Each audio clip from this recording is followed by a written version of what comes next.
Okay, so this week I decided to do an extreme deep dive on the Gaylors and their history and the delusion, and I've been calling it Swiftifrenia, like Taylor Nice. Swift schizophrenia.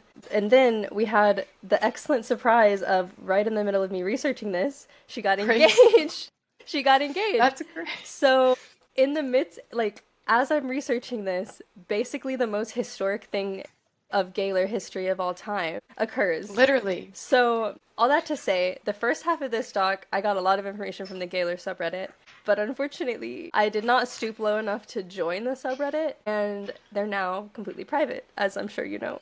Due to the circumstances. They can't handle it. So it got a little bit harder further on. There was a lot of dead links. There was a lot of Wayback Machine, but I think I think I have a pretty comprehensive timeline of the Gaylors and their events. Are you ready? Yes. I Okay. have my document. Okay. So I like it probably doesn't really need explanation. Gaylors are Taylor Swift fans that believe that she is secretly gay, that she's a lesbian. Okay. And they've started to backdate it and decide that she like dated women in like when she was like in debut. It it wasn't like popular yet then. It became popular in 2010 when fans started to believe that she was in a relationship with Diana. Is it Agron? Swiftgron? Agron? Agron, Agron? and at 2010. It would have been Speak Now. She would have been touring Speak Now, I believe.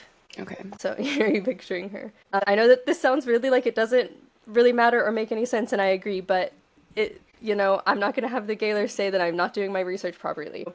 In 2010, Taylor was photographed with from Glee, Diana's co-star, and in Rip. the beginning of the year, yeah, rest in peace, bro, in January. So as we know, there's not really any evidence that he and Taylor had a relationship, but for some reason there is like that rumor that Mine is about him, that she said in an interview or something that it was like, I don't know, like you see like a montage of this like future that you could have with a person, and it was like I don't know.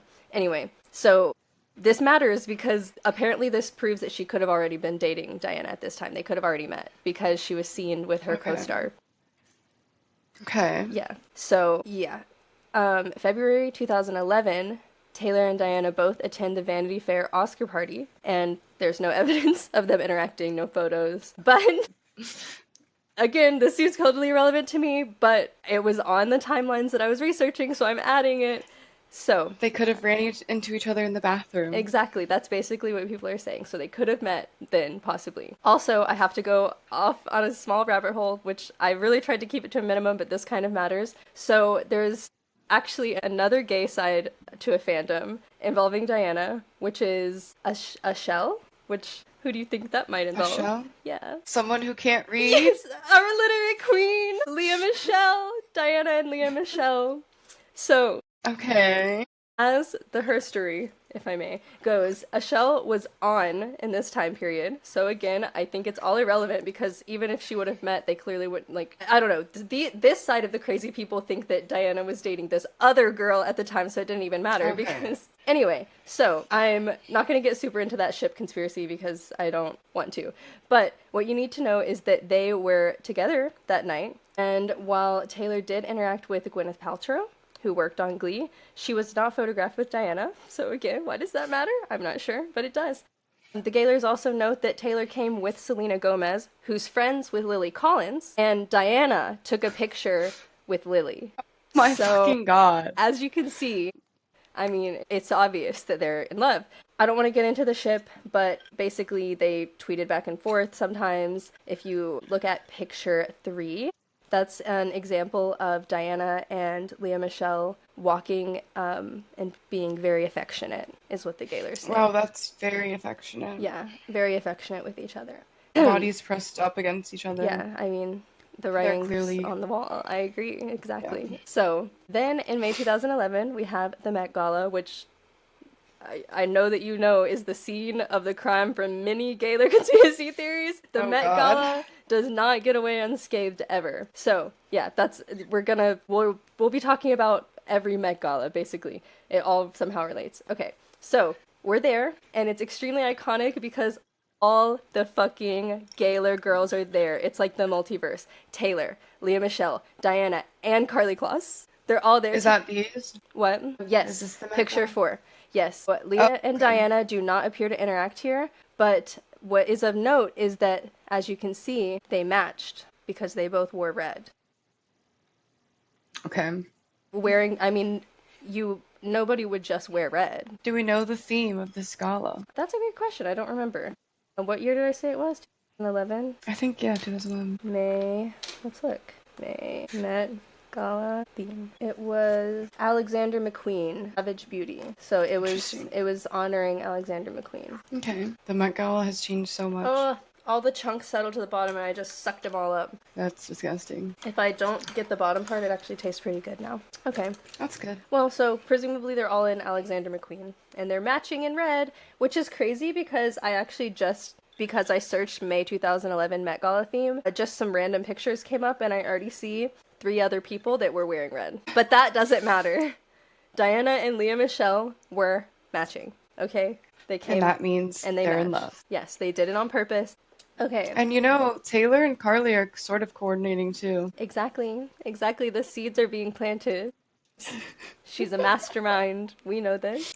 Carly has the same hair color as her. Yeah. Like I just lost my twin. So it clearly is a signal to all of us that why would they do that? Why would they look? Why? I mean, clearly either one's in love with the other and it's one-sided, or they both did it at a sleepover together where they had lesbian sex. They have the same makeup. They look exactly the same. Oh my god. I love all these pictures with like each character in the background. I know. She's just like in the back. I love it. It's so historic. I really feel like, I did something here. That's funny.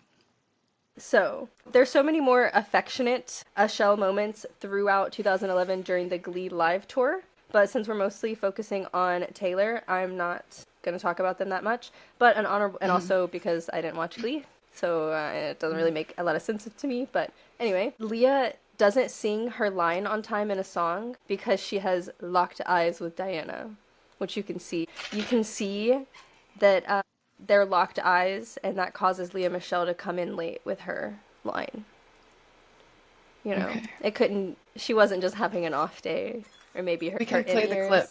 You'll have to scroll a little bit, but you'll see where it says that they locked eyes, and you can see it. This is crazy. It's undeniable evidence. Fall of 2011, there's another ship speculation. This is now with Naya Rivera, also RIP. Ship name, Rivergron. Devastating. I know. Don't even get me started. Rivergron? Rivergron. I hate that. I hate it. It's pretty bad. Also skipping over most of this because it is delusional and doesn't relate directly back to Taylor. But by the end of Glee, Leah Michelle and Naya have a feud, which, is pretty much indisputable evidence that it's because they dated the same girl, who is, Diana. There's no other reason that they would disagree. I mean, girls. So, Diana also has a very iconic moment, a little bit important to the Gaylor community. It's dubbed Shirtgate, and she wore this shirt on the Glee tour. And the same night, though, right after she wore that shirt on the Glee tour, she went on Tumblr and wrote a 3,500-page, word essay explaining that she is not gay and that she wore the shirt to celebrate Pride Month because it was like the second week in June. However, the Gaylors do like to point out that since it was the second week of June, why didn't she do it earlier in the month if that's true? What? Yeah. She has the whole month. No. Only if she's a lesbian she has the whole month. Okay. Yes. Okay. So, back to Taylor, thankfully. While Diana was holding hands with Leah Michelle and causing gay panic with her shirt, and also, do you think that Leah Michelle could read the shirt? Did she know that Diana was outing her? Or did Diana do it in secret and nobody read the shirt to Leah? It was a secret. Just wondering. She didn't tell. So, Taylor is on the Speak Now tour at this time period with Liz Hewitt, who first joined Taylor during the Fearless tour as a backup singer. And this was obviously Taylor's kind of active era at this time. This is when she was younger and she had like Tumblr, and like she was posting all blogs and stuff like that. So we have a lot of cutesy blog posts that are outlining her and Liz's friendship. Pause to read. So the most suspicious part of this, I'm sure you immediately picked up on it, is that they shared a hotel room. It's pretty crazy. Clearly lesbian. Yes, it's very suspicious because at this time she was so famous that why would she have to share a hotel room with someone? Which, first of all, I'm not dogging on Taylor at that time. Yes, she had Fearless, so she did have one album of the year already, which was extremely slay, but she was like not really taken that. She hadn't even crossed over to pop yet. Like, No. True, yeah. she was True. nothing close. So like, first of all, maybe it wasn't necessary for her to share a hotel room, but maybe it was like, oh, it could save us a little money, and I'm like, how she was 21, so, and I'm a 21-year-old girl. Why would I want to have a hotel room alone when I could have it with like this girl that I'm friends with, that I've been friends with, because she started with her at Fearless, so it's been like at least 2 years at this point that she's been friends with this girl. And they've documented it in a lot of share a room. Exactly, because like I'm telling you, there's tons of cute little blogs that she wrote about her and Liz, just like about them hanging out and doing stuff. Like they had a documented like friendship, and she probably wanted to share a room with someone instead of be alone. Is Liz still around? Like alive? Well, no, but is she still like? I have a little but I have a little bit of updates on her a little bit later in the doc. So also just to further put that into perspective, and I actually was kind of shocked at this and didn't know, but Taylor's first fully stadium tour did not happen until Reputation. Just saying. Wow. So to act like she was so famous, she would like, why would she has no business like needing to share a room. Again, I say maybe it wasn't need. Like it might just be for fun. But also she was not Eras Tour Taylor at this time. I'm not saying that she wasn't extremely successful, but you know, just I feel like people like she's famous. She was famous, but like she's everywhere now. And if you're gonna look at it from that perspective, it wasn't like that back then. She was like, again, this was Speak Now, so she was still a country artist. She didn't fully cross over to pop until 1989. That's 1989 is when she like started to be everywhere. Anyway, so yeah. Also thought that I would mention that we should definitely not let the Gaylors know that for my last birthday as a 27-year-old woman, I voluntarily slept with 3 other girls in a hotel room. We shared beds and no boys were there, and none of us are in love with the other. So, well, that I know of. Maybe the Gaylors are gonna figure something out for me. Yeah.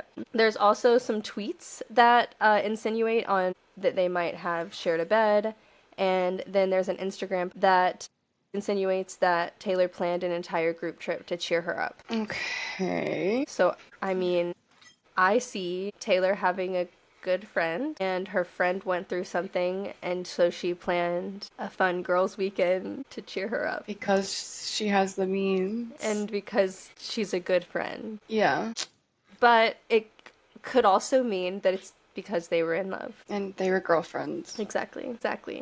That's remember that, because Liz actually did release some of her own music, and some of them were definitely about Taylor. So, oh my god. Here's the incriminating lyrics. This was released in November of 2012. The song's called Never Know, and the lyric is, "It's crazy how life goes on, and then I catch myself singing your song and wonder if you think about me. I guess we'll never know." I bet you think about me. Yeah. It's about Liz. It's definitely, I agree.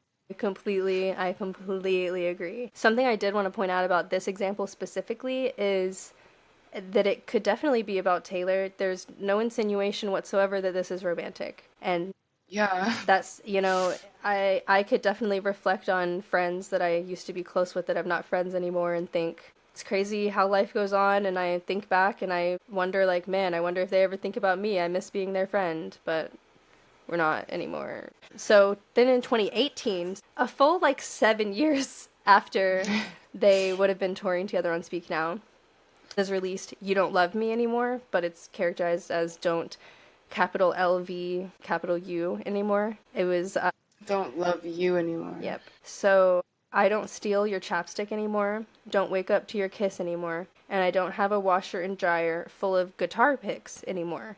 because you don't come over to my place anymore. I don't love you anymore. I don't love you anymore. I don't love you anymore. But I don't love you any less. And I mean, as we both know, no one has ever had guitar picks except for Taylor Swift. She invented Literally, them. Scott Swift invented guitar picks. So who else could it be about? if you already have your idea that it's about Taylor, Then you can easily use that as an example. However, I would assume, this also being 7 years after Liz was touring with Taylor, that if you're a touring musician and backup singer, the people that you date maybe would also be musicians, because that's who you would be around when you're touring. Particularly, I could definitely see a relationship where you start hooking up with someone on a tour. does Liz have a history of dating other women? She's in the closet just like Taylor. Right, Why right. she couldn't, how could she come out? You're right. You're being ridiculous. You need to think. So the hypothesized breakup so the timeline for that, and also ship name if I didn't mention it, Tay-Liz, not their most creative word. Tay-Liz. So that would have lasted throughout the Speak Now tour, and then a shell would have broken up in winter of 2012. The Speak Now tour concluded in March of 2012. Shortly after the end of the tour is when Taylor and Diana begin to be seen with each other frequently. This shows them at their first public outing that we know of, and because it is in my multiverse, they went to see the Hunger Games movie together. As we know, oh my God. Yes, I know, right? As we know, Taylor had a song on this movie, and oh yeah, the Gaylors also would absolutely come for my neck if I didn't point out that, according to weather history, on the night that they went to see the Hunger Games, which was a Sunday matinee, which she mentions in the one, as they went to a Sunday matinee of the Hunger Games, and it was raining. Yeah. Okay, so the one All is I know obviously is about pouring her. rain, and everything has changed. Just saying. Okay. It's never rained ever again. That was the last time it ever rained. Except for other times when it rained that correlates with the Gaylor's timeline. Also, they are matching in this picture. Yeah. They're wearing the same color. They love a twinning moment, just like all girlfriends do. Yes, but the folklore, and, that's particularly interesting because folklore did come out a full decade later. So, oh my God. Sorry, not a foot. 8.5 years. So Taylor never forgets a detail.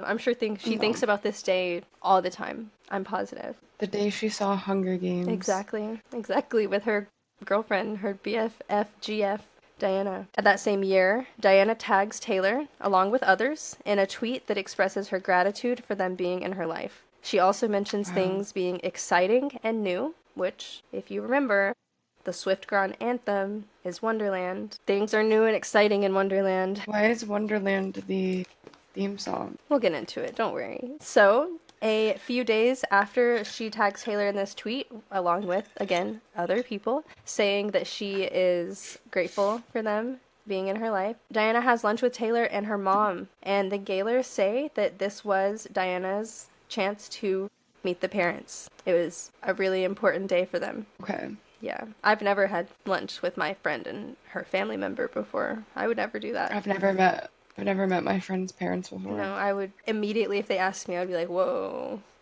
I'm not interested in you like that. We're just friends. So, yeah, crazy. So, I kind of skimmed it, started condensing things, because between this time, there's a lot of hangouts and trips between the two, although almost all of the time they're accompanied by their other friends. But some notable details from their frequent hangouts include them staying at the Bowery Hotel.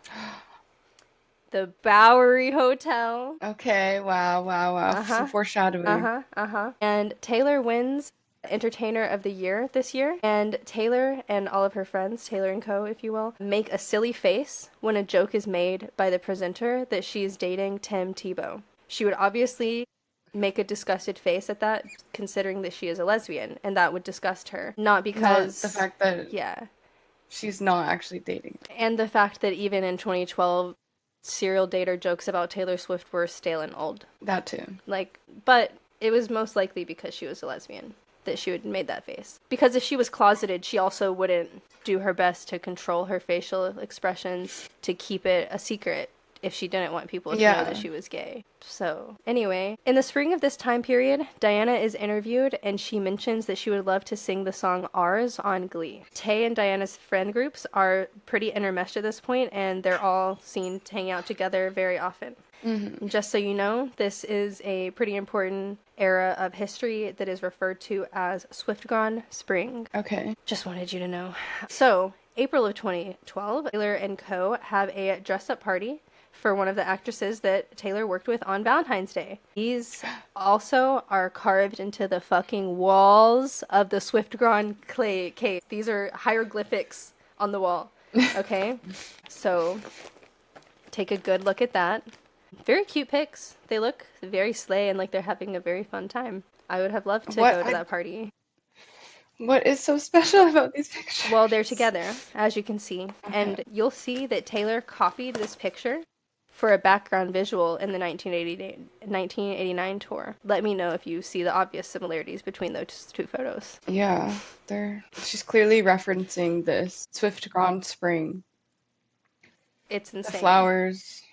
She has the flowers and she turns her face to the side like this, which is exactly like the picture. And I've never seen anyone, when I turned my face to the side like that, I was referencing that exact photo of Taylor Swift. I would never have turned my head for any other reason. Oh my god. Yeah. Anyway, in April of 2012, Taylor has lunch with Liz. Is she cheating on Diana? Potentially? Her past love. They're meeting up. We know Taylor, we love Taylor. Taylor loves to cheat. Could happen. It could happen. Yeah. So, after this scandalous lunch affair, Liz tweets a funny quote from Tay right after their lunch, like at 12:30. And then later that day, Taylor shares a post on Instagram where she's wearing her scissor necklace, which is very familiar to Gaylors. You'll see oh my God. that Diana had a bracelet that had a little scissor on it. Okay, that one's a little bit convincing. I mean, it's crazy. But it's clearly not a reference to crafting or anything else that we know Taylor or just like enjoys. A random little charm, because I feel like that was very trendy then, like that just random things. Like I have this key. Yeah. You had Texas. If Taylor's a lesbian, you're a Republican. Oh god. That's the rule. Diana throws a circus-themed party for her 29th birthday, and it looks literally so fun and so slay, and I would give anything to have been there. Taylor, that is cool. Of course, was a cat. Purring in my lap because she loves me. Exactly. If there's anything that our girl loves to do, it's dress up like a cat. So, she's a cat, and this is also extremely, extremely important history. This is where I'm a little bit worried that you're going to start to get indoctrinated.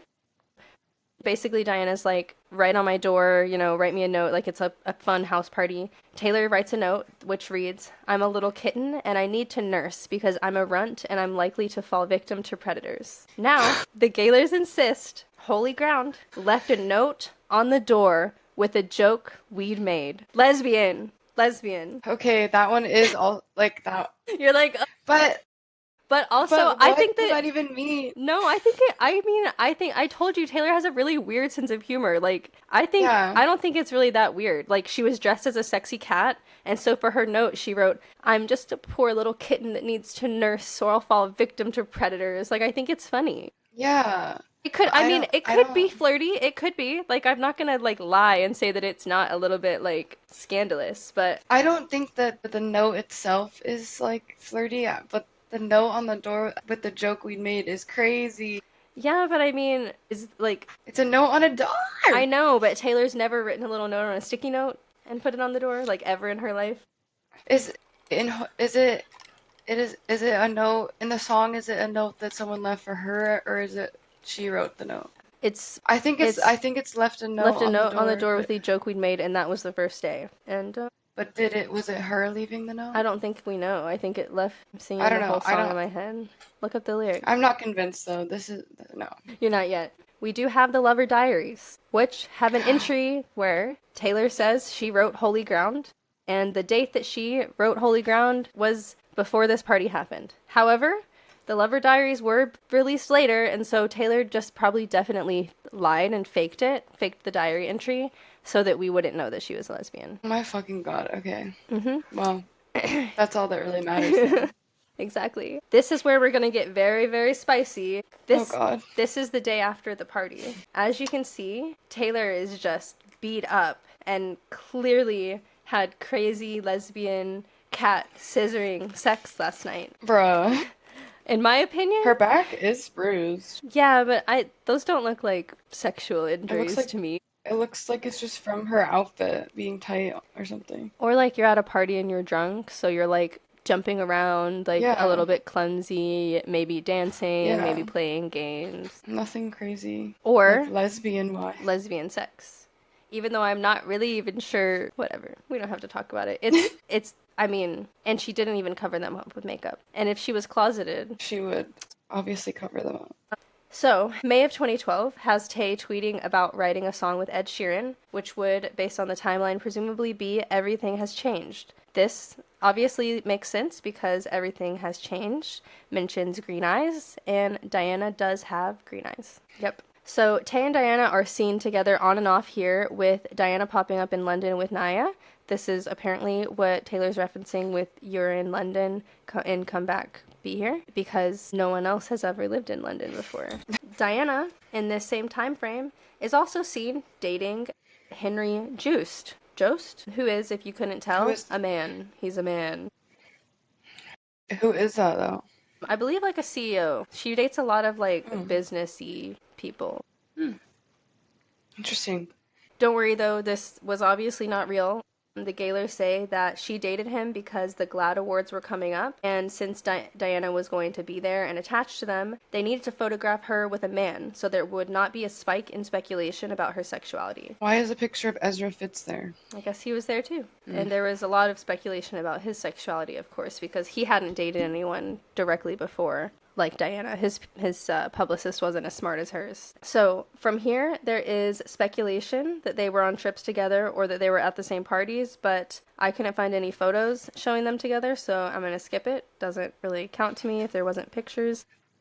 Yeah. So pictures didn't happen. Exactly, girl. So next we have Diana laughing at one of Taylor's jokes over Twitter. That's relevant because in Everything Has Changed, Taylor references it being strange that you think I'm funny, because he never did. This is the only evidence of anyone ever finding Taylor Swift funny. That is actually crazy. I know, I'm telling you. The girlies are spotted again together at the Pancake Factory in Nashville, where I've been before. Yes. Me. Yes. Also in July, Taylor has a show with James Taylor, who she's named after. Diana is in attendance to this show, and when asked by a fan if she's there for Taylor, Diana says yes. But it couldn't just be supporting her friend. No, I mean, if you were doing a show with James Taylor and you were trying to make it as a musician and you were attached to this person that's your idol and that you were named after, I would not go to that. No, that's only for romantic partners. Yeah, that's asking way too much of me. Like, okay, you need to relax. So when Taylor sings the song Ours in this show, which, as we know, Diana once said in an interview before she met Taylor that she wanted to sing that on Glee, Taylor points out to the crowd when she sings My Choice Is You. So you see Taylor. Yeah, hey Taylor. My Choice Is You. That's her at the James Taylor concert. Diana, soon after this, is asked in an interview what she plans to do if acting doesn't work out. Which, first of all, that's such a mean question to ask in an interview. That is kind of a crazy question. Why are you asking me that? Do you not think it's gonna work out? Like, why don't you ask me about what I'm doing next, not what I'm gonna do? Yeah, oh my god. Yeah, poor Diana. Anyway, but what she says as her answer is that she's just gonna follow Taylor around on tour, carrying her bags, and then she laughs. This is extremely relevant because Diana would eventually end up going on tour with the musician and following them around. That was her husband. Who is her husband? Winston Marshall. He's Mumford and Sons guitarist, the guitarist of Mumford and Sons. So, and again, extremely, extremely suspicious to joke about going on tour with Taylor and then eventually go on tour with someone that she's married to. Why was she thinking about, like, and... It couldn't be that she just loves the energy or music, or that she's just making a joke because the interviewer asked her, which is, in my opinion, a super rude question. And she's like, I'm just going to carry around Taylor's equipment bags, I guess. True. Anyway, just a few days after this, Taylor begins publicly dating Connor Kennedy. We don't love to talk about that much. He was 18. It is a little bit weird. But this marks the first Swiftgron breakup for a few reasons. One of which is that 3 months later, Taylor writes This Love, which is a song about getting back together with someone. This love is good. This love is bad. This love is alive, back from the dead. 3 months after this, she also visits Diana in France. Achelle's breakup happened, allegedly, because Leah tried to make her PR romance with Corey into a real romance. I believe, this is not from my point of view, obviously, that Diana feared it was possible that Taylor would do the same thing to her with Connor. And Swiftgron does not spend time together again until after Taylor and Connor publicly break up. However, I would like to remind you that Taylor only dated him for about 15 seconds. So that wasn't really... Isn't Diana filming Glee? Yeah, and they don't even... Isn't she busy? Well, clearly at one point, Diana was literally in France because Taylor visited her there, but why wouldn't Taylor just stay in France the whole time to visit her girlfriend?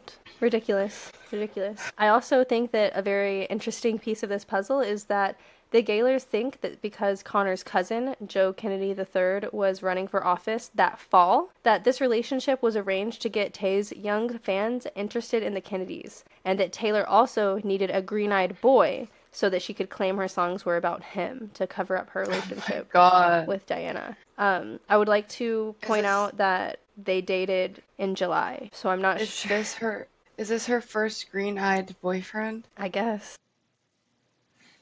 Okay. That we know of.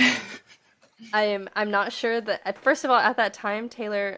I dropped my... At that time, Taylor was not politically really involved at all. This was obviously pre-Miss Americana. And again, it was also July, which is pretty... very far away from the election. Yeah. So, anyway, in August, We Are Never Getting Back Together comes out, and Diana tweets at Taylor. Is she supporting her friend's song release, or is she publicly mocking her by tweeting this at her? Never, ever? Exactly. Proud of you. Amazing first day. Exactly. Seems genuine to me. I mean, she's making fun of her and threatening her, pretty much. So, Tay and Connor break up after 3 months, like I said. And Taylor heads to France to film the music video for Begin Again. And in France, she and Diana have dinner. Red is released, and Diana tweets support with a screenshot of Everything Has Changed, which we know is about Diana. And Diana's confirming that for us by tweeting that. Aren't they broken up? She's taunting her. That's so crazy. So, we get our second green-eyed boyfriend in November of 2012. When Taylor... I didn't know Harry Styles had green eyes. Doesn't he? All the songs that they say are about... Well... Maybe he doesn't. Maybe that's another piece in the Gaylor's puzzle. So, interestingly enough, though, when Taylor decides to get a new beard, who's Harry Styles, of course, it doesn't seem to affect her and Diana's relationship the way that Taylor's relationship with Connor did. There's a few reasons that Gaylors think this is the case. One is that Harry is vaguely out as queer himself. He wasn't at that time, and he's not really that much out in this time either, but he might not be attracted to women. So Taylor was mostly done to cover up a MLM relationship that he was in. So Diana was not straight vibes. Yeah, literally. Diana was not bothered by this, of course, because he was gay. And then Diana was also spotted a lot of times hanging out with both Taylor and Harry at the same time. She probably requested that, to be around them more, so that she knew for sure that nothing was going on between them. Oh my god. Number 3 is definitely the most bombshell evidence of this list, which is that Harry was absolutely, without a doubt, dating Nick Griles at the time of Taylor. This is a direct quote from the blog that I got this info from. She said, "Yep, we have debunked Taylor's most prolific muse." And then they link evidence that they claim proves that this beyond a reasonable doubt. but we can't just keep taking every single rabbit hole. But just believe me when I say that I don't even know. I don't even know. This probably connects to Larry Styleson somehow also. Like, I'm sure there's got to be overlap in the, right? And Obama. Exactly. There's so many places for us to go from this, frankly. So, Taylor and Diana are seen together going to the Kennedy Center for Justice and Human Rights 2012. Swiftgron is definitely back on because they took a photo together. Wait, am I muted? You were. They're not even sitting next to each other. Yeah. In the photo. But they were both there. January 4th, 2013, we have the Haylor blue dress on a boat. Yes. Your new girl is my clone. So then we have January 10th, 2013, the People's Choice Awards. Harry is back in the UK. Haylor is done. But Taylor shows up with a hickey on her neck anyway. On her tits. There's literally nothing else to explain this. Doesn't really look like a hickey. It doesn't at all, really. It actually even could just be a shadow. But more than likely, it's because she and Diana are back together and having sex. Oh my god. Diana creates a private Tumblr that somehow the Gaylors have 100% confirmed is her. Okay. Yes. And that secret account that they know without a shadow of a doubt is Diana reblogs the post that you see. After this, it's rumored that Diana proposed to Taylor. The evidence for the proposal is nothing. Vibes. Wait, what? What proposal? Diana proposed to Taylor. Where? She just did. Okay. They just made that up. No, they're sure. So, Diana tweets about the Grammys, and Taylor wins a Grammy for Safe and Sound, which was in the Hunger Games movie. She then performs her circus-themed rendition of We Are Never Getting Back Together, the iconic performance you might remember where she mocks Harry Styles on the stage. So he calls me up and he's like, I still love you. And I'm like, I'm sorry, I'm busy opening up the Grammys. And we're never getting back together. Funny. Like ever. No! And this is really suspicious because she wrote this song before she dated Harry. Because she would never just do it to be petty and silly. It means that she's being confusing intentionally and making people believe that the song's written about Harry, even though that's not possible, to act as a red herring for her lesbian relationship. It's like when she said Karma's the guy on the Chief. Yeah. Performance art, baby. She's a showgirl. So, also, really, really suspicious that Diana just tweeted about the Grammys on this night, because the only other time that Diana has ever tweeted about the Grammys was the year before that, when she tweeted about Glee being involved in the Grammys. Extremely suspicious behavior happening here. I don't understand these connections. Yes. We're going to go to another piece of evidence that is a little bit indoctrinating. It's a little bit strange. Okay. Here we can see that Taylor tweets that an inside source has told her that one of her songs was going to be on the new episode of Glee. So that everyone should tune in, and she's going to tune in to see this new song on Glee. Okay. Obviously, it's, like, in fairness to the Gaylors, not very strange to assume that her inside source would have been Diana because they were publicly friends. But the interesting thing is that the episode airs and it did not have a Taylor song in it. And Taylor deletes the tweet. So the theory is that Diana told her this and lied purposely, because in this episode, Diana's character hooks up with Naya's character. So Diana purposefully tricked Taylor into watching the episode, so Taylor would be forced to watch her hooking up with her ex.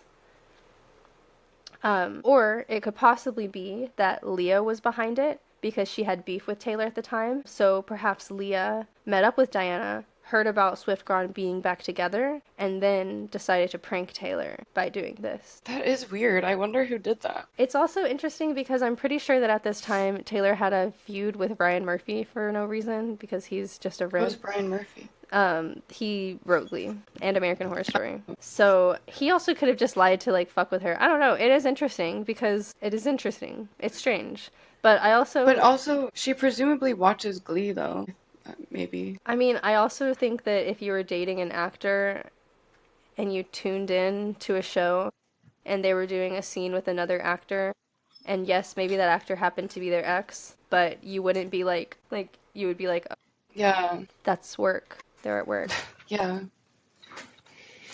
Anyway, so something that's a little bit crackpotty, but is a little bit interesting, is that this date, the date that she tweeted this and the episode aired didn't have her song in it and all of that happened, that date is on the Man Money from the music video. Kind of strange. It's kind of strange. Where's the date? It's February. It's where it says like 02. 02, 14, 13. Yeah.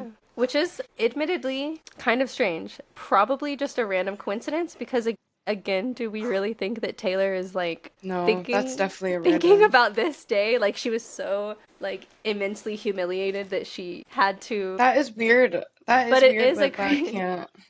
It proves that when you're looking for something, you'll always find it, you know? Yeah. But have to give it to him. That's pretty good. That's good content. So, also that day, Diana tweets 9 hearts, which is significant because if they were together from March 2012 to July 2012, took a break, and then were together from October 2012 to this point, they would have been together for 9 months. And that was on the same day as this Glee thing? Yes. Okay. In April of 2013, there is an article written that claims that Tay and Diana are together. Well, they're a bit late. They had to come around sometime. The Gaylors say that this article went viral, but this was 2013, and I am not sure what constituted viral back then, so I'm not sure if that really... I mean, look at the screenshot and tell me how you think it looks. I mean, it was liked 4 times on Facebook, and it has 4 comments. Pretty big audience. So that's April 2013. 10 days later, on April 23rd, Diana reblogs on her private Tumblr account some sad girl things about lost love. So this is obviously when the relationship ended. So since they were outed in that viral article, their management forced them to break up. Exactly. That makes sense. Yep. So Tay's on the Red Tour at this point, and at her first show since that breakup would have happened, Taylor does a surprise song. What song is it? Wonderland. I don't think that was out yet, right? Fuck. Wasn't that 1989? Fuck. Yeah. Ours. That was my second guess. The song that Diana said she wanted to sing on Glee when she was interviewed one time, like 3 years before this. And the song where Taylor did and pointed into the audience where Diana somewhere was sitting. Pretty crazy. She also prefaces it with a speech. She says, "This is a song about how, when you fall in love, everyone starts to give you their opinion. I imagine it could be really hard to make a relationship last. I wouldn't know. But given that everyone is giving you their own opinion about it, I think the only opinion you should really listen to is yours. And if you love that person, that should be all that matters." Pretty consistent with... Pretty obviously about Diana. I mean, the signs are all there. I mean, people constantly talk about her and her love life, so it makes sense for her to say that. Yeah. So April 2013 is when they're saying the Diana thing happened, and Taylor makes this speech clearly about Diana. I do want to remind you that the Haylor breakup would have been in January of that year. Okay. So it's only been 4 months since that breakup. So just saying that if we want to get put on our Hitler hats for a moment, she might have still been a little bit torn up about that. It's only been 4 months. She and Harry could have still been texting back and forth, or, well, you know. Clearly her and Diana never actually broke up because Taylor was never actually with Harry. It was fake. Well, yeah, it was all bearding, but that's why I put on my Hitler hat. And believe for a moment that Harry and Taylor were real and that Diana and Taylor won't, which is really hard to imagine because it's so far from reality, but I was just thinking from their perspective for a second. Yeah, okay. So, Diana begins dating a rich restaurant owner guy. In September of 2013, Diana, Taylor, and friends attended a fun concert together. Fun. And Diana tweets about it. Seems super cute and friendly to me. While it might to you look like friends going to a concert together, the Gaylors note that, number 1, Diana seems to have her arm around Taylor's waist, which... It looks behind her back to me. Behind her own back. I also don't know how you can claim to see anything in that picture when it is 20 pixels. Literally. It's not a great image. And it is interesting as well because this concert takes place on the 2-year anniversary of the first time they were seen together in public. Clearly, they asked Fun to do this special show for their 2-year anniversary. You're talking reason now, bitch. Who is this girl on the left? IDK, some other person that she was... She looks familiar. She's probably another actor or celebrity or something. So... September 8th, 2013, Taylor plays Sad, Beautiful, Tragic for the first time ever, and she gives this speech before it, where she says, I kind of feel like playing a song I've never played live before. This is a song I wrote about how, just because something's over doesn't mean it wasn't incredibly beautiful. Because another lesson I've learned is not all stories have a happy ending, and you have to learn how to end with that. So this is a song about a story that didn't end so happily, but was still supposed to happen. This is called Sad, Beautiful, Tragic. Wow. Diana coded. What a poet. Diana coded as fuck.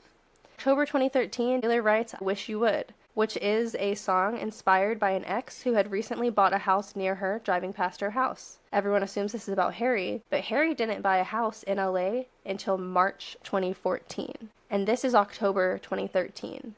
There are reports of him searching and looking for an LA property from 2012-2013. And from my understanding, even if you're very rich, house purchases don't just happen, and that perhaps she already knew that he was looking at houses, and that was enough for Taylor to use her imagination and imagine it and write a song. Did Diana buy a house in LA? She did. She bought a house near Taylor's in LA earlier in the fall.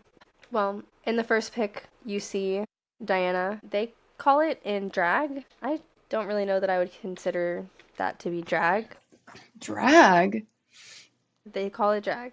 No, she's not. Well, she is dressed like the lead singer, who I think is a boy, but she's still clearly... She still looks very feminine. So that's a music video that Diana's in. It premieres, which stars Diana again in drag, singing these lyrics. All my friends say I should move on. She's just another girl. Don't let her stick it to your heart so hard. And all of my friends say it wasn't meant to be. And if it's a great big world, she's just another girl. I could be reeling them in left and right. Something's got a hold on me tonight.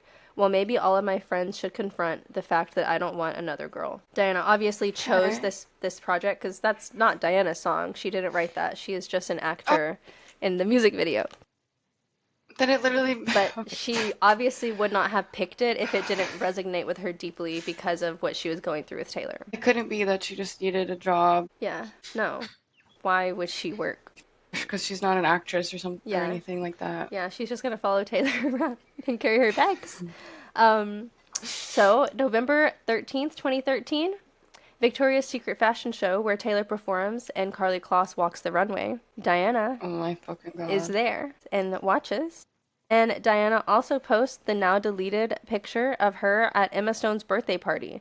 The next one is a picture of her. You can see Emma Stone in the background. That's from Emma Stone's... That's Emma Stone? Isn't it? Doesn't look like Emma Stone. I believe that's right. Let me check. It looks like that girl in Mean Girls. Damn. Yeah.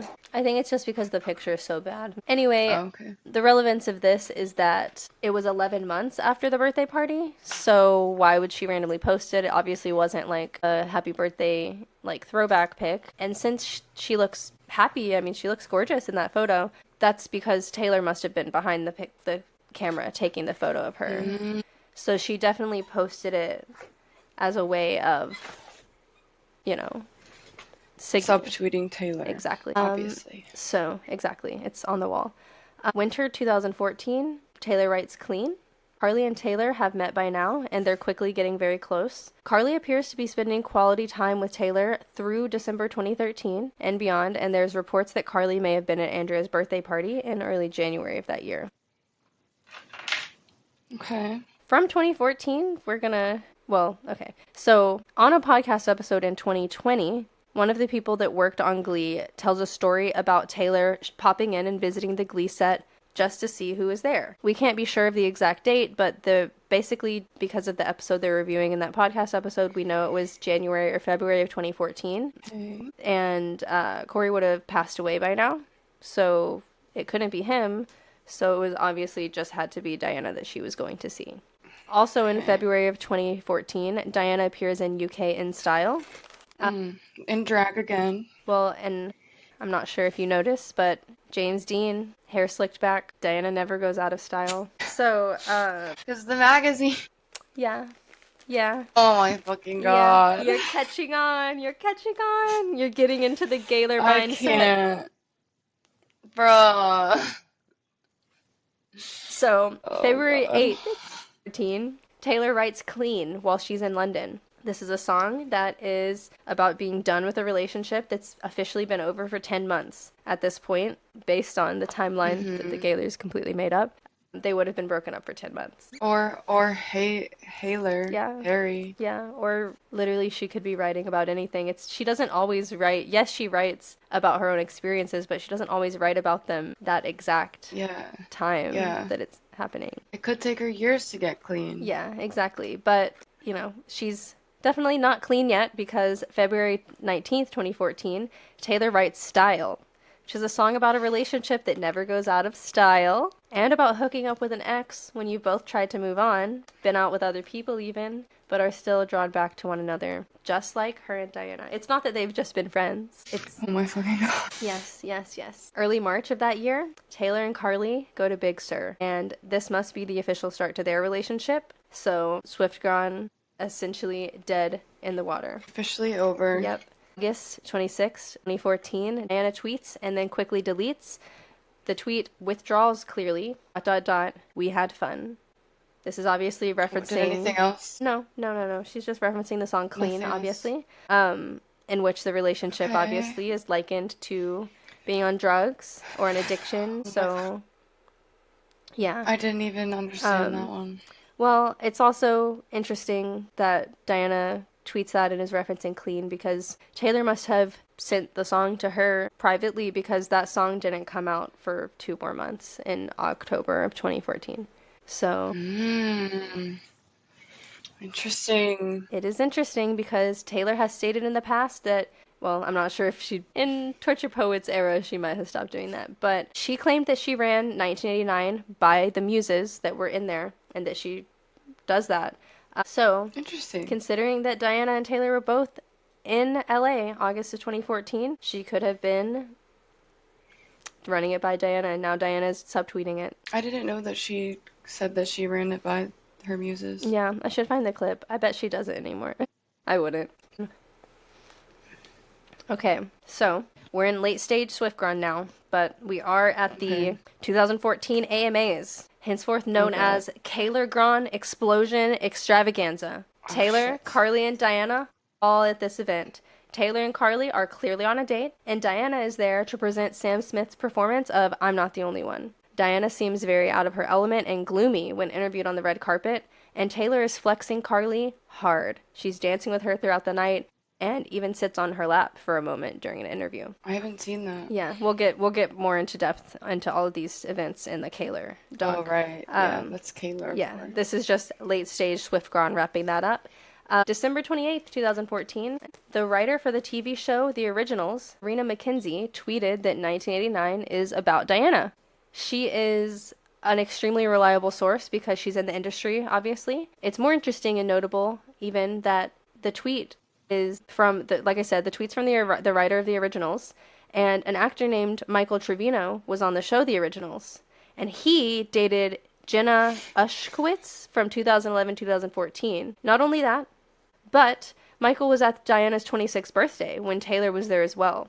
So it's possible that Michael witnessed Swiftgron in real life and then spilled to the writer of the TV show that he was on. That happened in The Originals? No, this is a theory. From where? So, I don't understand. Okay, the writer of The Originals tweets that 1989 is about Diana. The Gaylors say that they know that this has to be true because Michael Trevino... Okay. I missed the tweet part. Yeah. I missed the tweet part. Michael Trevino was at the same party as Taylor and Diana. And then he... Why the fuck did he tweet that? I think it was Karina McKenzie is the writer. It's a girl that tweeted it. Probably she's... Why did she tweet She's probably just a Gaylor. She's a Gaylor! Yeah, she's just a Gaylor. She's just one of them. Yes. So, January 5th, 2015, so we're getting into closer to the present day, Taylor likes a Swiftgron-related post on Tumblr. How is it Swiftgron related?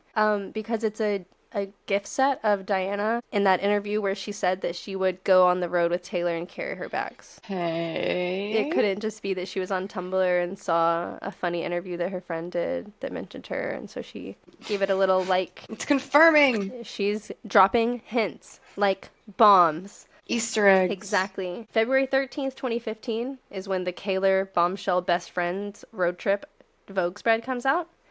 As well as the same day, big day in Gaylor history books, as the Style music video came out. The cave pictured in the music video is the same caves that exist in Morocco, which is where Diana went after Swiftgron was outed. Did Diana go to those caves? No, but she was in the same country as them, so it's a reference to her. Right. You have to read between the lines, Blake. That one is the most wild one, I think. It's hard evidence, and you shouldn't treat it as anything else. So, okay, I'm so sorry. Diana tweets 143, remember those days, with a pretty cringy millennial bitmoji of her. Why are the eyebrows green?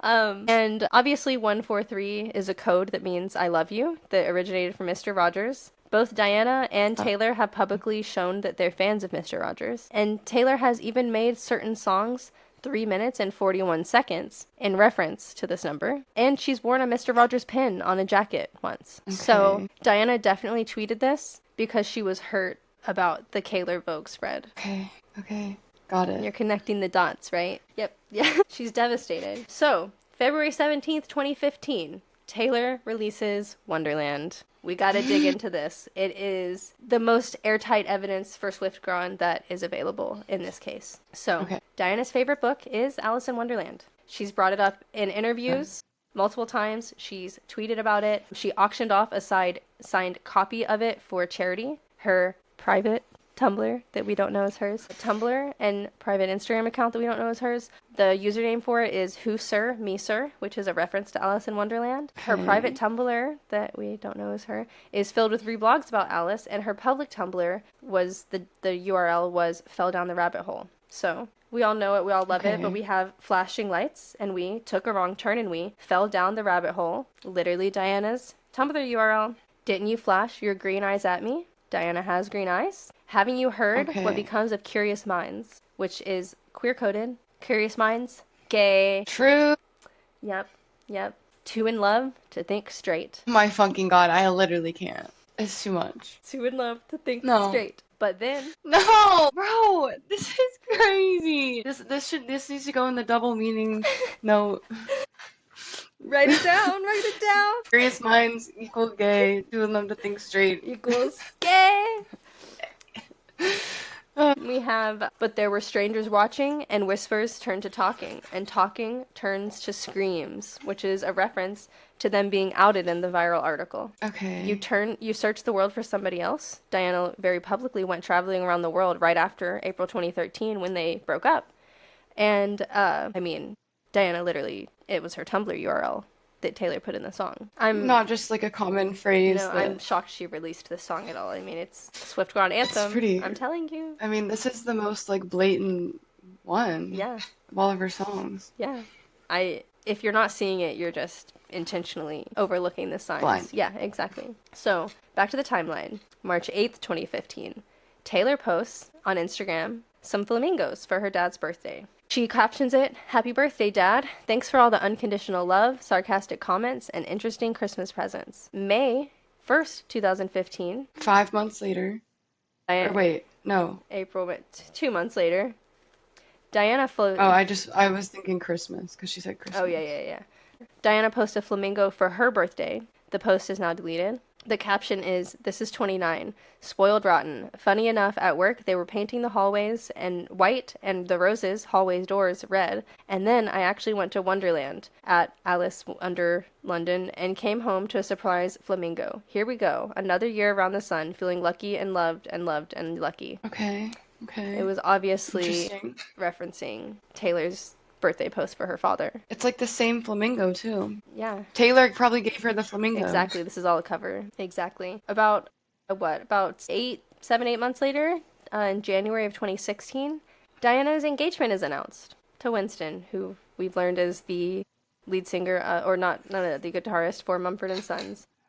Okay. Gaylors begin to notice that Taylor's liking sad posts on Tumblr, including several posts related to clean. No, I guess not. November 7th, 2016, Lord's birthday party, where Gaylor is seen together in public for the last time for 20 months.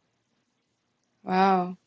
Bombshell, bombshell, bombshell alert. April 25th, 2017, fans noticed that Diana is having her tattoo removed. I didn't even know she had a tattoo. Yeah. Oh, This. what did it say? I'm glad that you asked. The part of the tattoo was dedicated to Alice in Wonderland, and it said, "We're all mad here." So, Interesting. obviously, Taylor released Wonderland, and Carly had to remove that, or people would catch on too easily that they were. Wait, you mean Diana? Yeah. Well, no, Diana had to remove. Yeah, Taylor released Wonderland, and because of that, Diana had to remove it, or people would. Tattoo. Yeah. Okay. Yeah. 2 years later, in 2019, she was still getting it removed and commented this at a Cafe Carlisle session. She says, "I was like, I don't know, I want to explain all my tattoos or the one I'm getting removed on my side. You know, you're like, whatever, we're stopping, we're moving on." What? Doesn't even make sense. It's obviously Okay. about Taylor. February 13th, 2018. Uh-huh. This is a video of Diana. She's attending the Caroline Herrera fashion show, and Carly's also there. Diana and Carly are introduced, and very audibly, Diana calls Carly gorgeous, just like the song. Wait, Carly is the one in the pink? Yeah. You can barely even see her face. Gorgeous. Okay. Extreme evidence. Yep. April 20th, 420 Blaze, 2018, Babe, which Taylor wrote in Red Era, comes out. It's about a lover that has commitment issues. When the Babe... Wait, wasn't Babe a Vault song? Yeah, because first she sold it to Sugarland. Right. So when the Babe music video was released, we watched it. People, even apparently non-Gaylors, noticed that it is nearly identical to the "I'm Not the Only One" music video that Diana starred in back in 2014. What's more psychotic is that the song Babe itself is only 3 minutes and 35 seconds long, but the music video has a full minute and 4 seconds added onto it to make it the exact same length as the "I'm Not the Only One" music video. Scroll through the comparisons and tell me if it looks super similar to you. Yeah. Okay. I mean, you could probably screenshot 1,000 music videos and there's similarities in... Yeah, I'm on that same page. I mean, especially because most of it is like they're kissing goodbye. They're walking in a grocery store. It's like, okay. She's putting on a ring or taking it off. Exactly. Like, very basic stuff. But okay. Pretty much the only thing in those music videos that's different is the ending. Because the Babe cheater gets dumped, while in Diana's music video, she takes the cheater back. But of course, we know Taylor likes to change the endings, like she did in Love Story, or at least try to change the ending. Peter losing Wendy. I know. Yep. July 2018, Taylor visits home and posts to Instagram with the lyric from Style, "Take Me Home," as the caption. Okay. So, do we think she's visiting home? Do we think it's possible that this isn't a Style reference and that this is just something going home you might say when you're going home? Just a thought. It's crazy. It's a little off the wall. Just something I thought. Theory. Yep. August 25th, 2018, Carly shows up to the Rep Tour in Nashville, and Taylor plays Better Man. August 31st, 2018, the secret song at her concert is Swiftgron's Begin Again. February 20... That's almost... Yeah. Oh my god, true. February 24th, 2019, Swiftgron reunion. At the Vanity Fair Oscar party, both Diana and Taylor are there, and they post to Instagram about it. October 18, Taylor's on SNL, while Phoebe Waller bridge hosts, and Diana is in attendance with a VIP guest pass, which can only be granted by a cast member, host, or musical guest. And she was also noted by an article to be in Swift's inner circle, which again tells me that they're friends. Does she know? Maybe she knew someone else at SNL. Well, also, maybe they're still friends. They're just friends? They've literally been friends for like a decade at this point, or something. Yeah, so Taylor performs Lover as the musical guest, then performs False God, and it's noted that she does this with absolutely huge lesbian energy. You'll have to let me know what you think. She's basically in drag. It's a drag show. This wouldn't be legal anymore. These pants are cool. I don't think I've ever seen them. Wow, she looks cool. So, what do you think? Lesbian energy? I mean, yeah. It's all there, honestly. She looks super hot. She looks great. Fantastic. Another fan report states that when Taylor was performing Lover and she sang Magnetic Force of a Man, Diana made a face. There's not a photo of this, but somebody said that it happened. How is this even included in their talking? Look, I didn't think that half of this stuff was really important, but I don't want anyone to come for me and say I'm not doing my fucking research, girl. I'm giving you... You didn't talk about the luck! And the thing is, I promise you, Blake, this is... I cut so much. There's more. I don't understand. I only kept the most realistic and important points. I will say, Taylor continues... Like, coincidences just follow her around. Like, I know. I think it's just a trait she has. Because it's happening with football now. Yeah. Literally, true. Like, the 13th game and the 13th... Like, all that shit. Like, stuff that cannot physically be planned. Exactly. It's fascinating. I really just think that the world loves Taylor Swift. We could do a research thing on that. But yeah, every time that crazy Swift voodoo has happened, there's a lot. Yeah, the Swift voodoo. The world is just open to Taylor. Whatever she did. She puts out good energy, so she receives it in forms of signs. Okay. We're getting there. We're not as close to the end as you would think, considering that according to the timeline they broke up like years ago, but... Yeah, oh my god. They can't let these things go, Blake. So, July 23rd, 2020, Taylor announces Folklore at 8 a.m. Eastern Time. That afternoon, Wow. Diana uploads a new playlist to her public Spotify entitled I'll Be Around. It only has one song on it, which is I'll Be Around by Floor Cry. Diana also streams the song I Love You So by the Walters. This song contains a very loud lyric that makes the Gaylors believe that the one is about Diana. I also remember at this time Diana's married. Yeah, literally has a husband. So, yeah. Because I see what they're saying. So, you're everything I want, but I can't deal with all your lovers. You're saying I'm the one, but it's your actions that speak louder. This is a short song. Yeah, this is a short song. Oh my god, okay. Extremely short song. Anyway, so, July 25th, 2020, Diana turns off her Spotify listening activity, so it's not viewable to the public. So, for the rest of the day and into the next day, we cannot see what Diana is listening to. Interesting. It is interesting. And then... That is kind of strange. It is kind of just bizarre. Like to make a one-song plaplaylist and like... private it. What I'm thinking is maybe, she and Taylor aren't really friends anymore.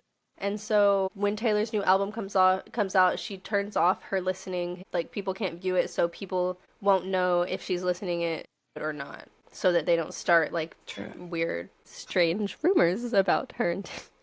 The next day, Diana's soon-to-be ex-husband Winston posts a picture of his bandmate playing Monopoly and captions it with lyrics to Cardigan. Interesting. I mean, And the album had just come out on...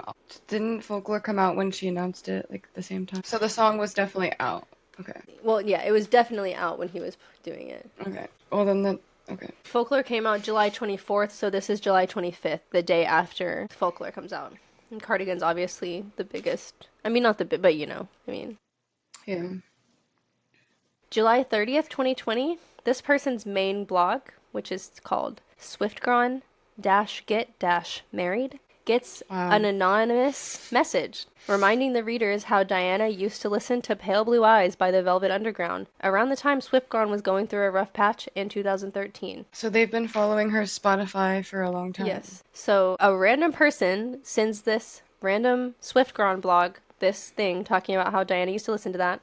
They're obviously implying that the person that messaged them was Diana. Oh my fucking God. 5 days later, August 4th, 2020, Diana streams Pale Blue Eyes on her public Spotify. Suspicious. Very, very suspicious. So she republicized it. Yeah. She only kept it private for the day that Folklore came out and then like half of the next day. Interesting. August 5th, 2020, Taylor explains the song Betty on country radio, and they refer to it as Taylor no homoing the song because that was when she came out and explained, like, I didn't know what I was going to write about anymore because I'm, like, in a pretty solid relationship, so I decided that I would just write about things that I made up and write about people that... She said that in the Eras tour, too. Yeah. So that's her no homoing it, like saying, oh, I'm singing about a girl, but it's because I'm singing from the point of view of a fake boy. Obviously, the Gaylors think that this is just an excuse. Also, on that day, Diana streams Pale Blue Eyes again. Seems like she just loves this song. She's been streaming it for years. August 15th, 2020, both Taylor and Diana. My birthday. Oh my God, you're right. Taylor and Diana post to social media about supporting the post office. It happens within an hour of another. Okay. The U.S. Postal Service. When Trump was like taking away all the funding, it was 2020. 2020, Yeah. right. So that's not super weird to me. A lot of people were posting stuff about that. I also imagine like if you posted something, I might see it on your story and then share. Yeah. Like my friend posted this, and then I'm like, oh, yeah, I'll post that too. Anyway, 2020, Taylor releases The Lakes, which is a song about waiting for her muse to come away with her. The next day, August 19th, Diana's divorce to Winston is made public. Damn, things are happening in August 2020. Yeah, we're not even done. August 20th, 2020, Taylor releases the Escapism chapter of Folklore. August 21st, 2020, Diana's Wikipedia page is edited to include Swiftgron theories. It appears as though a user going by the name King Sif makes those edits. Hey. Yeah. August 29th, 2020, Diana's involvement in a play or film adaptation of A Tale of Two Cities is announced on Instagram.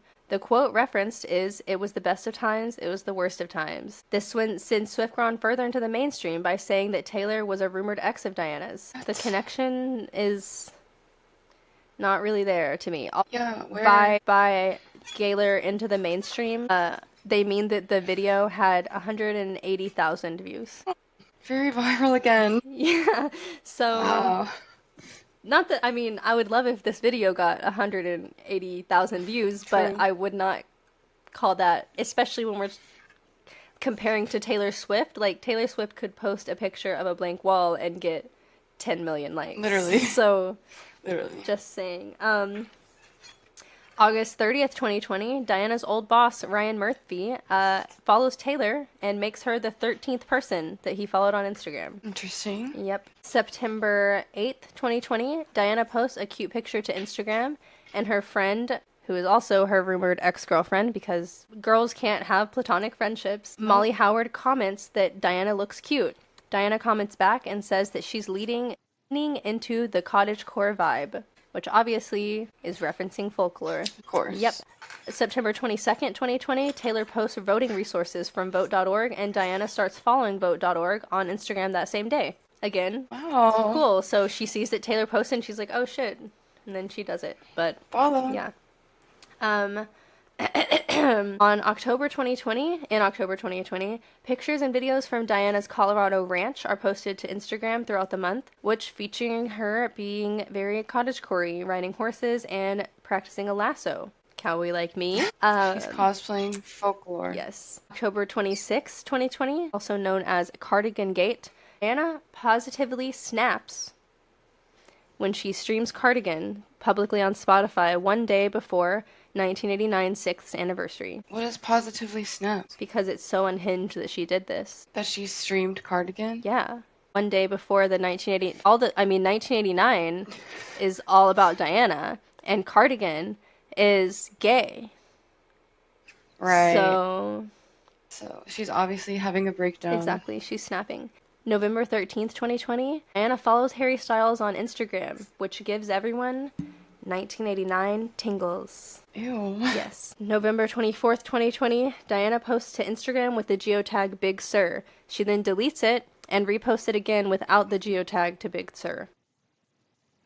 Interesting. Maybe she didn't want to share her location. Yeah, just being private. Literally. November 27th, 2020. This is 13 days before Taylor announces Evermore, which includes a collab with Haim. I think it's Haim. So this is 13 days before that. Diana streams a song by Haim. Okay. Is she also streaming other songs in between these things? I mean, presumably. She's not just listening to like one song every few weeks, I would assume. They just only pick the ones that absolutely are relevant. Yeah, obviously. November 30th, 2020, Diana posts a picture from the Elvis movie to her story. From an Elvis movie, excuse me. December 10th, 2020, Taylor announces Evermore, which will be released at midnight. And of course, Evermore includes songs referencing Elvis and cowboys, among other things. The next day... When does it reference Elvis? I was trying to remember that too.